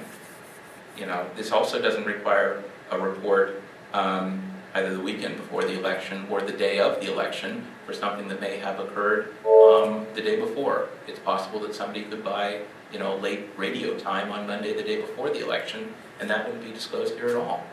I guess until, no, I guess it wouldn't be disclosed at all. Monday before the election. Yeah, they might have negative spots against who knows who the day before the election, and the way I'm reading this, it doesn't get disclosed. Am I missing that? I don't know. I mean, because taken together, I think this package suggests more late expenditures. Right? It really drives the cycle toward the end. So, you know, this portends like an avalanche of things in the last week that may not all get captured. And maybe people will just say, well, screw it, you know, find me later. What do I care? I don't think that should be our goal. I think we should make this as, you know, reasonable and transparent as possible. And I would have said more at the IP workshops that I don't think I was that. Thank you. Any further public comment on this item? Comments from the commissioners?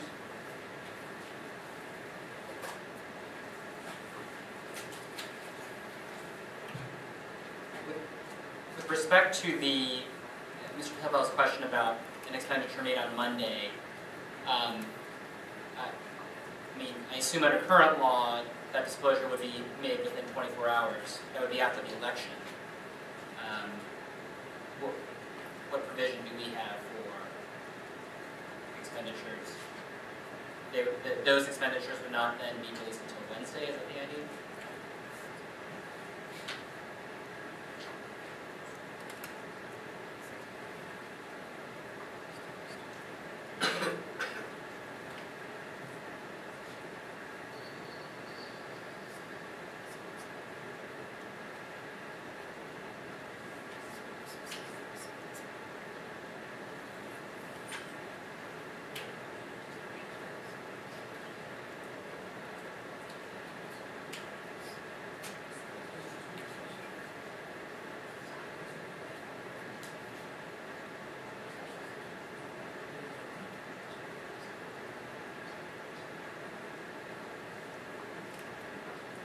Yeah, I think it's not addressed in the proposal. You could make election day another disclosure day, and then you would have disclosures up through the election, and that would, I think, address Mr. Pilpel's point. Okay, and then expenditures made on election day? Are reported on January 31st, like all. Yeah. I know you already told me. Very briefly, Mr. Bush. Why can't you require a disclosure of when there's a commitment to spend the money instead of when it's actually spent? Then if you're talking about somebody putting out 100,000 pieces of mail or phone calls on election day, you would have contracted for that in advance of the day, and you could disclose that ahead of time instead of waiting for the money to actually be spent.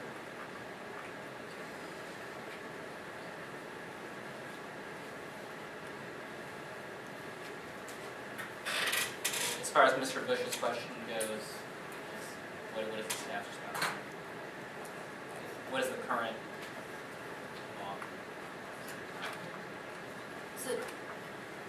So when an expenditure is required to be reported, it's different under different types of reporting. So for example, the forms 460 and 496 and 497, or I should just say 496, 465, and 460, they're required to be reported on the earlier when the payment is made or when the goods or services are received. For the purposes of the third-party disclosure provisions, the expenses are reported after the communications are distributed, once the communications are distributed. With respect to that suggestion, would it be within our authority to, or our power to make that change at this point, or was it not noticed adequately for this meeting?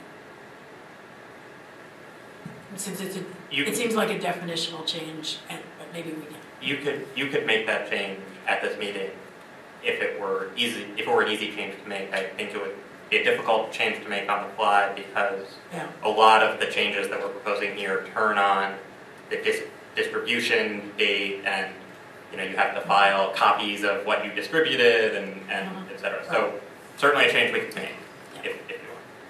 I think it's one worth asking the staff to consider, but I think the point is well taken, that it's maybe too entangled with the other provisions and too much, and people are following a different definition. But I think it's an interesting thought. I don't know what the unintended behaviors are or how people could adjust to when they made the commitment could shift with the rule. But I think it's at least an interesting idea for some future. I'm trying in this to balance the primary objective of getting the information to people in a timely way that's relevant to the purpose of these provisions and all the effort that people go to do it in the first place, to pass these rules and to follow them. But at the same time, I don't want us to be playing gotcha with campaigns, and I'm just imagining that a 24-hour clock, although they must now be able to do it for some periods, has to be difficult, and getting even more reports all the way through than this would require, I can see as burdensome on the staff to keep it moving forward. And while some members of the press and public are watching this every second, getting the information as close as this provides and clustered a little bit more so that trends would be more apparent, it does not seem to me like an unreasonable weight or an unreasonable balance. I think these seem pretty well calibrated to a reasonable process, and that there'll be slightly longer time periods, but only slightly during some of this, but